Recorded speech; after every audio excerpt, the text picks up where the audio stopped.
Hey guys, so Screamo here, aka Andrew, and I just wanted to give you guys, before I start this video, I want to first thank my buddy Grip Controller right here. He helped me get my background picture for my site, so I just wanted to give a quick shout out to him because he's fucking amazing.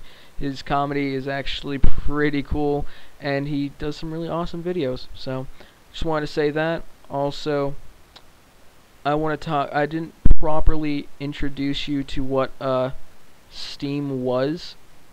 God damn it. I didn't really properly introduce you on what Steam was, and so goddamn. So I just wanted to give you guys a quick little introduction on what it is. What Steam is that it is a online game purchasing system where you can buy, download, and play computer games.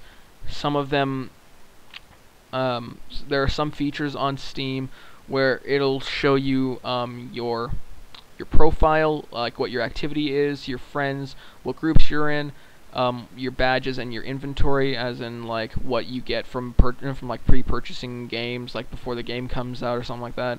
You have the community where the home is, where the discussions for certain games are and stuff like that. You have your library where all your games are, your software, what you installed recently, which I know 117, but I believe that's in like a span of 6 months.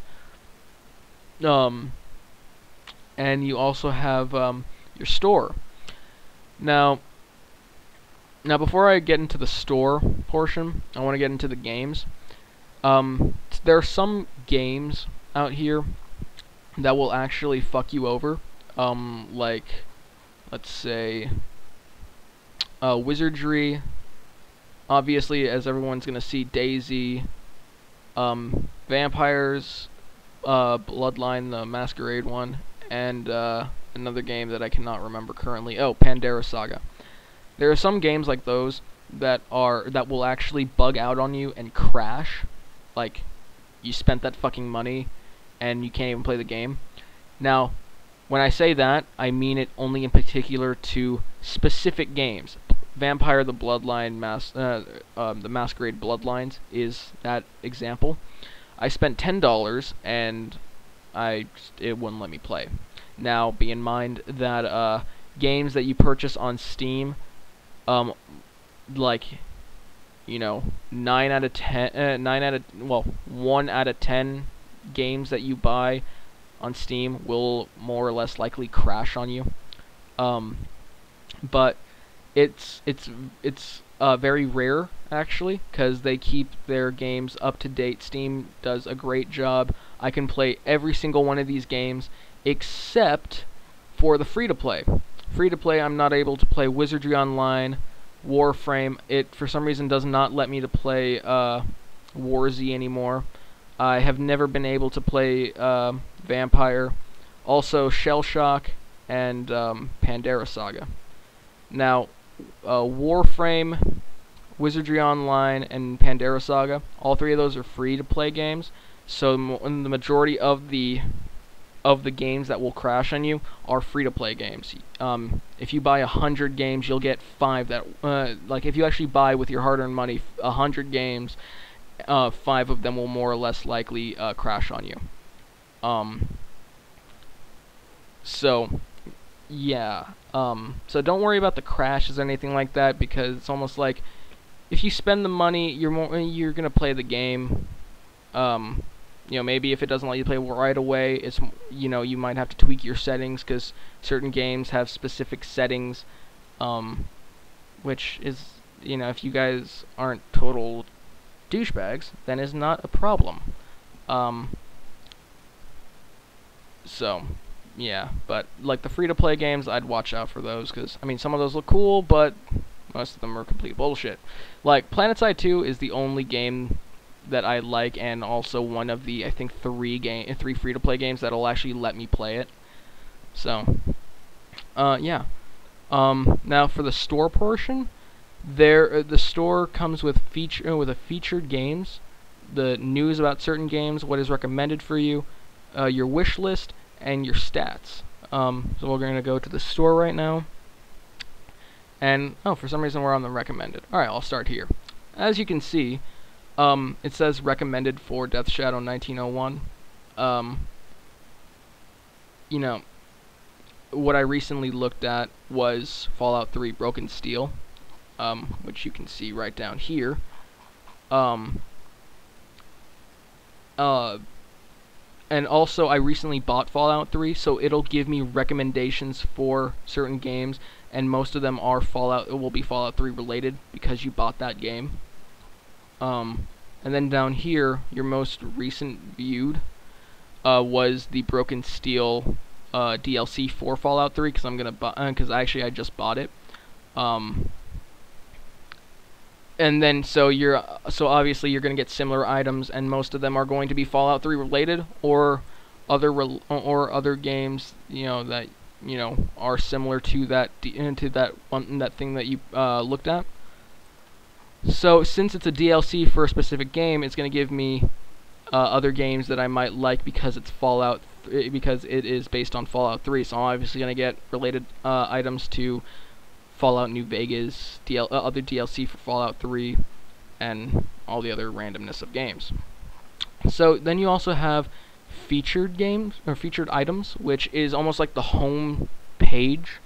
Now, what I do recommend watching out for is the sort of like weekend deals and specials, because more or less likely, if there is a deal or a special, there is more or less likely a problem with the game. They're gonna want to make money, but you're still gonna be able to buy and play the game. Like, let's say Dishonored, that only came out not even a year ago yet, like nowhere close to a year ago. Yet they're putting it 50% off. So there's probably a problem with the game or the graphics or whatever. And then most of the other problems with games stem from, games that we've never even heard of. Like, who the fuck will play a farming simulator? Honestly. But yeah. And then also, there are genres. There's free-to-play, early access, action, adventure, strategy, RPGs, indies, massive multiplayers, casual, simulations, racing, sports, and then also for Mac OS X and Linux. Mac and Linux aren't really game friendly. I mean, they have a few good games that you're able to play if you have a Mac, or God forbid, a fucking Linux. But yeah, I mean, most of the people that play games are Microsoft users. So there's also demos where you can download demos for free, and depending on the certain game, like March of the Eagles, I actually wanted to buy that game. I haven't played it yet, so I could download the demo. Omerta, that's an awesome game. And then just most of the games in here, as you can see, are games that we've never even heard of. Crusader Kings 2 is an awesome game, so if you don't have the money to buy it, I'd recommend purchasing the demo. Well, not purchasing, but downloading the demo. Unity of Command, Stalingrad, is an okay-ish game. I recommend it for people who have like 20 minutes to kill before having to do something. So yeah, but either way, that's all I have to really show you. At least for Steam, for people who want to play Steam or don't know anything about Steam and who are considering it, this is just a little insider video.